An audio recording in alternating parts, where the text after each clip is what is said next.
कि इतना बड़ गाड़ी से एंट्री तब तो बाकी केहू के दिल जले चाहे ना जले, लेकिन एगो लइका के लइका ना समझ गया। हाँ मतलब कि पवन सिंह के सामने में लइका इ तो खुद नहीं कहेलन कि हम लइका बानी, तो वो लइका के दिल छलनी हो गई हो। कैसे सोचलन कि पवन सिंह भाई इतना बड़ गाड़ी से एंट्री को देलन, कैसे साले के अगला गाना में हम हेलीकॉप्टर से एंट्री करें। भाई साहब कुछ ज्यादा नहीं हो गया? लेकिन पवन सिंह के बारे में सुन के एगो चीज बड़ा दुख होता भाई। अरे कहना क्या चाहते हो? कहीं कह दी का ना हमरा कोहे के तन मन ना रलख भाई, लेकिन देखनी है कि लोग रोज लोग क्या करता कि मैसेज करता, इनबॉक्स में मैसेज करता, पर्सनल मैसेज करता सोन कि भाई सबका बारे में तो तू खूब बोलेला आ खूब तो सबके वीडियो बनावेला। जब पवन सिंह के खेसारी लाल के बारे में आवेला बात तो मुंह बंद हो जाला, बोलबे ना करेला।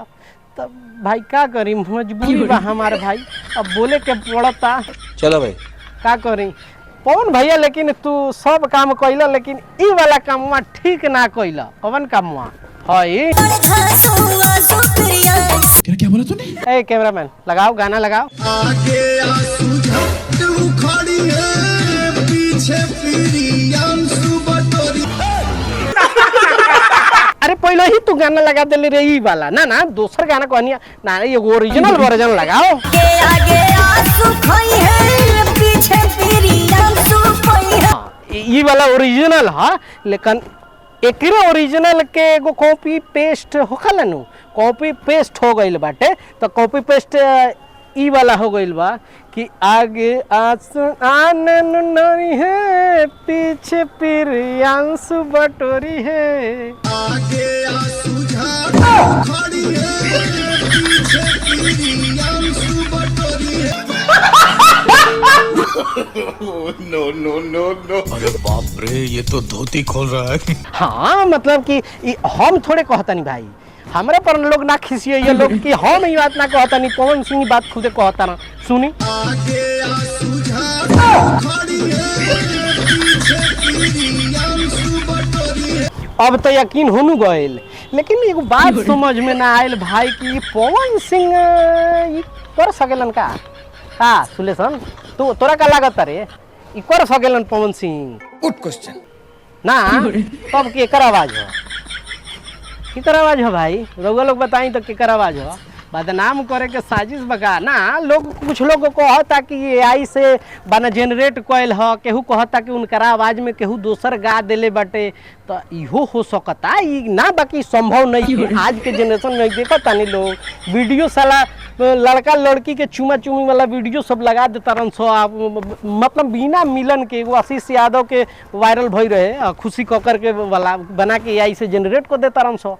साला एआई कितना ज्यादा हो गया भाई, हमरा लागता कि आवे वाला समय में साला ये बच्चो पैदा हो जाई का हो एआई से।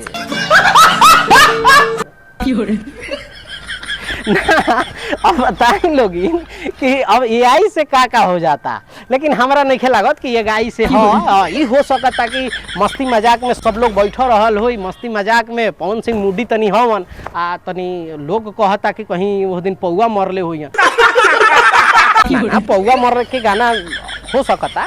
काहे से कि अभी भाई सुपरस्टार लोग ह, सब केहू के तो कुछ ना कुछ वीडियो अबे करेला। पिए खाए वाला आदमी है लोग, मौज मस्ती वाला है, तो मौज मस्ती में ये गाना बनल हुई। और ऐसा ना बाकी ये लोग ना जानत हुई, सब लोग जानत रहे। लेकिन सबसे ज़्यादा अगर केहू के अगर तारीफ करे के बा तो भाई ना तारीफ ना अगर जूता मारे के बा तो ओकरा के जूता मारे के चाहिए जौनी रिकॉर्ड कैलक आ रिलीज कर दिल। भाई पर्सनल चीज होला, मौज मस्ती में कौन शरीफ हो भाई। सब अपन अगर पर्सनल लाइन और प्रोफेशनल लाइन से हटा दिया जाए, दोनों के अलग कर दिया जाए, तो पर्सनल अलग और प्रोफेशनल अलग, तो पर्सनल लाइफ में सब लोग अपना अपना। अब बताई लोग पवन सिंह चाहे कोनो सुपरस्टार के कितना बड़का इज्जत होला, लेकिन कोनो गांव के स्कूल वाला दोस्त मिल जाए तो के नहीं बतियाला, रे साला कहाँ रहे है रे इतना दिन से, रे ते सुपरस्टार बन गई तब पहचान तो नहीं खत एंगे कहेला भाई। तो हो सकता मस्ती में टीम रहल हुई, मस्ती मजाक में हो गई हुई। अब एमे एकरा के सीरियस लेला के जरूरत नहीं है। अगर एआई से अगर जनरेट कइल हुई तो भाई ओकरा के अवार्ड देवे के चाहिए मोदी जी। रउआ लोग का सोचता नहीं बारे में, नीचे कमेंट करके अपनी राय दी। मिलता नहीं, बाय बाय, टेक केयर, जय हिंद।